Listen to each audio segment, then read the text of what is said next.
India के इलाके पहलगाम के अंदर जो वाक़या पेश आया उसके फ़ौरन बाद रद्द अमल के तौर पर सबसे पहले इंडिया ने क्या किया, जो सिंध-ताश मुआहिदा उसको मुअत्तल कर दिया, उसको ख़त्म कर दिया, उसको तोड़ दिया। और सिंध-ताश मुआहिदे को ख़त्म करना, उसको तोड़ना या उसको मुअत्तल करना या उसको कैंसिल करना, इसके बड़े कॉन्सिक्वेंसेस होने वाले बहुत ज़्यादा। तो पाकिस्तान ने सबसे पहले तो इसको रिजेक्ट कर दिया। पाकिस्तान की जानिब से उसको इस इक़दाम को चैलेंज कर दिया गया, इसको रद्द कर दिया गया, इसको मुस्तरद कर दिया गया, इसको रिजेक्ट कर दिया गया कि इंडिया के पास कोई अथॉरिटी नहीं, कोई पावर नहीं, इंडिया के पास जो है इस तरह का कोई भी इस तरह का इख्तियार नहीं है कि वो एकतरफ़ा तौर पर अकेले तने तनहा वो कोई फ़ैसला कर सकता है और पाकिस्तान के ख़िलाफ़ सिंध-ताश मुआहिदे को ख़त्म कर सकता है।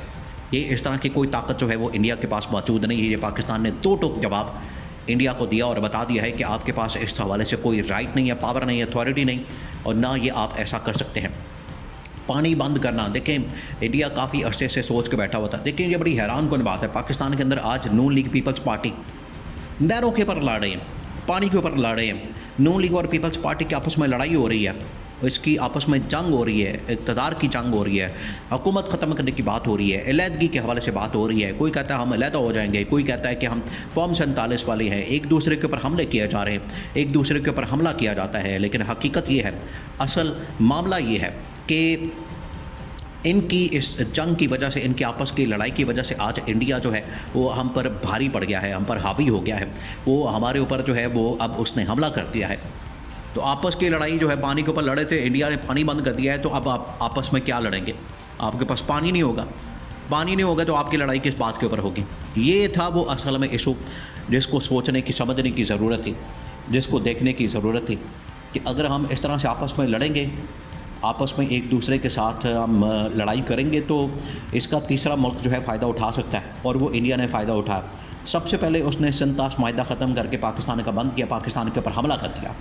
और ये जो पाकिस्तान के ऊपर हमला किया गया, इसका मतलब ये है कि वो पाकिस्तान की लाइफ लाइन, देखें ये सिंध-ताश मुआहिदा और उसके नतीजे में आने वाली पाकिस्तान के अंदर जितनी नहरें हैं, डैम है, दरिया है, जो कुछ भी है, ये इसका पाकिस्तान की फ़ौज ने अब जवाब दिया है। ये पाकिस्तान की फ़ौज ही इसका जवाब दे सकती है, पाकिस्तान की फ़ौज ही इसकी अहमियत को समझ सकती है और इसके ऊपर रोशनी डाल सकती है और इसके बारे में बात कर सकती है।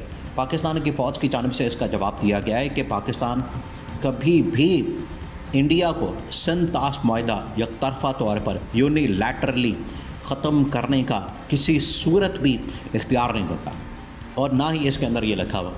सिंध-ताश मुआहिदा बड़ा क्लियर है, उसके अंदर ये बातें बड़ी वाज़ेह हैं, उसके अंदर ये बड़ा क्लियर है, दो टोक अंदाज में लिखा गया कि कोई भी पार्टी हो, चाहे पाकिस्तान हो या इंडिया हो, सिंध-ताश मुआहिदे से अलग नहीं हो सकता।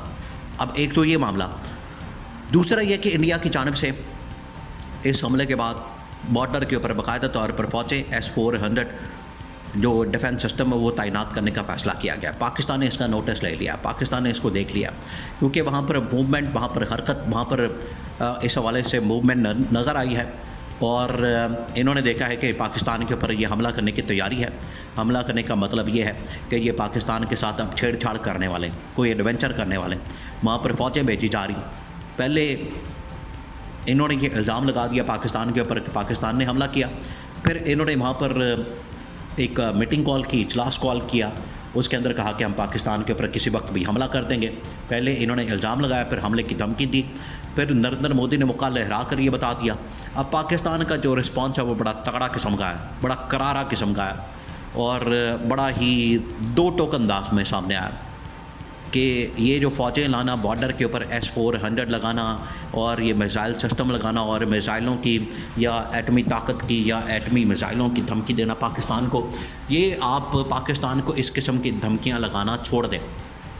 ये पाकिस्तान ने उनको जवाब दिया कि आप तो ये फ़ौजें बुला के, डिफेंस सिस्टम लगा के और सिंध-ताश मुआहिदा ख़त्म करके ये आप समझते हैं कि पाकिस्तान के ऊपर ये प्रेशर डाल लेंगे, पाकिस्तान को अंडर प्रेशर कर लेंगे, पाकिस्तान के ऊपर प्रेशर डाल के तो हम अपनी मर्ज़ी का जो भी काम निकलवा लेंगे और दुनिया के अंदर बता देंगे देखिए पाकिस्तान झुक गया, पाकिस्तान नीचे ला गया। पाकिस्तान ने तो उस वक्त भी बर्दाश्त नहीं किया था आपकी किसी भी हमले को और ऐसा जवाब दिया था 2019 के अंदर। पूरी दुनिया जानती है, पूरी दुनिया गवाह है उसकी, पूरी दुनिया के अंदर ये जिस तरह से फिर नरेंद्र मोदी भागा था, कभी अमेरिका के अंदर, कभी यूरोप के अंदर, कभी अरब ममालिक के अंदर, कभी यूएई से, कभी सऊदी अरब से, अमेरिका से तरले मिन्नतें करवा रहा था पाकिस्तान को, उस वक्त कि आर्मी चीफ जनरल बाजवा को या फिर इमरान खान को। इमरान खान को ये कहा जा रहा था, ये इमरान खान ने ऐसे नहीं कहा था। आज जनरल आसिम की जानिब से, फ़ौज की जानिब से ये जवाब दिया गया। असूलन तो बनता ये था कि शहबाज शरीफ सामने आता, शहबाज शरीफ बात करता। ये वो वक्त की ज़रूरत है कि आज इन्हें कौमी असम्बली का इजलास बुलाने की ज़रूरत है। आज इन्होंने मुश्तरका कौमी असम्बली सेनेट का इजलास बुलाने की ज़रूरत है और वहाँ पर इमरान खान को भी बुलाएं, वहाँ पर इमरान खान को कॉल करें, इमरान खान को दावत दें, शिरकत की दावत दें, उनको बुलाएं, वहाँ पर उनको बिठाएं और उनको बिठा के उनसे भी तकरीर करवाएं और दुनिया को पैगाम दिया जाए, इंडिया को भी पैगाम दिया जाए, दुनिया को भी पैगाम दिया जाए। पार्लियामेंट के अंदर से मुश्तरका तौर पर इकट्ठे होकर एक ही जवाब जाना चाहिए, एक ही बात होनी चाहिए, वहाँ से जवाब दिया जाए, इनको बता दिया जाए, इनको कहा जाए कि आप किस तरह से पाकिस्तान के ऊपर हमला करने की बात कर सकते हैं। आप फौजें लगा लें, आप डिफेंस सिस्टम लगा लें, आप वहाँ पर सिंतास माहिदा ख़त्म कर दें, आप पाकिस्तान के ऊपर पानी का हमला करवा दें, आप कुछ भी कर लें, पाकिस्तान उसका मुंह तोड़ जवाब देगा। ये शहबाज शरीफ को आज पूरी पाकिस्तानी कौम को लीड करना चाहिए, यही वो वक्त होता है। लेकिन कौमों के ऊपर मुश्किल वक्त आते हैं, कौमों के ऊपर जो है वो इस तरह का टफ टाइम आता है जब पूरी कौम को आपने इकट्ठा करना होता है, एक प्लेटफॉर्म के ऊपर आपने एक जगह के ऊपर उनको लाना होता है, उनको इकट्ठा करना होता है। ये इमरान खान ने तो करके दिखा दिया था। जब कौम के ऊपर मुश्किल वक्त आया, पाकिस्तान के ऊपर मुश्किल वक्त आया, तो इमरान खान ने तो उसका जवाब दे दिया था। आज शहबाज शरीफ लेकिन गायब है और आप देखें कि इनका पूरा का पूरा, वैसे तो ये बड़ी बातें करते फिरते हैं, ट्विटर हैंडल इनके बड़े एक्टिव होते हैं, सोशल मीडिया हर चीज़। आज मरीम नवाज़, शहबाज शरीफ, नवाज़ शरीफ, सबके ट्विटर हैंडल बड़े खामोश बैठे हुए, किसी की जानिब से कोई जवाब ही नहीं आ रहा। नरेंद्र मोदी से क्योंकि इनकी रिश्तेदारी है, नरेंद्र मोदी से इनकी बड़ी दोस्ती है, यारी है, हम इसको गद्दारी के साथ तो नहीं लिंक कर सकते, लेकिन इनकी यारी इतनी ज़्यादा कि उसके ख़िलाफ़ ये बात ही नहीं कर सकते। ना इसराइल के ख़िलाफ़ बात कर सकते हैं, ना इंडिया के ख़िलाफ़ बात कर सकते हैं, ना अमेरिका के ख़िलाफ़ बात कर सकते हैं। आप फिर किस मर्ज़ की दवा है? आप यहाँ पर क्या फिर छोले लेने बैठे हुए हैं, छनगना लेने बैठे, छोले बेचने बैठे? आप फिर कौम को लीड करें, यही वो वक्त है। आज इंडिया पाकिस्तान के ऊपर हमले की बात करता है, लेकिन जनरल आसिम और फ़ौज की जानिब से बड़ा सीधा जवाब है, स्ट्रेट फॉरवर्ड, बग़ैर किसी लगी लिपटी के इनको बता दिया गया।